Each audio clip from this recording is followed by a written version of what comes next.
Binigyan ni US President Donald Trump ng bonus ang lahat ng Amerikanong sundalo. Ang halaga, $1,776.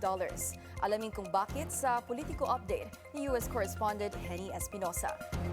In honor of our nation's founding in 1776, we are sending every soldier $1,776. Ito ang naging pahayag ni President Donald Trump kamakailan lang.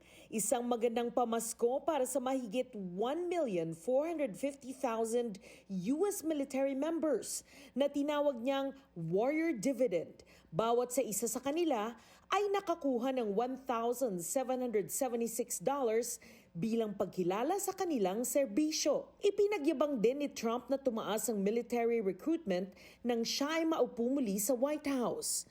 Aniya, natupad ang regalong ito sa US military nang dahil sa kanyang mga patakaran sa tariffs. We made a lot more money than anybody thought because of tariffs, and the bill helped us along. Nobody deserves it more than our military, and I say congratulations to everybody. Pero ayon sa mga budget documents, ang Warrior Dividend ay galing sa isang congressionally approved housing supplement, hindi sa tariff collections, at nakalaan na ito sa mga military members noon pa.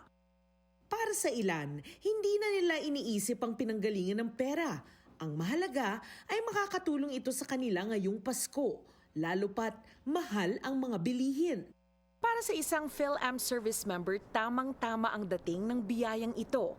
Plano niyang i-share ito sa kanyang mag-ina dito sa Amerika at sa kanyang pamilya sa Pilipinas.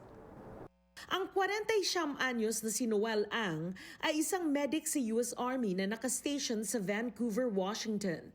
Aniya, hindi muna siya masyadong nagpa-excited nang marinig niya ang balita. Sinigurado muna niyang may natanggap siya. That's why when I heard this news today, the next day I immediately checked my bank account and it's there.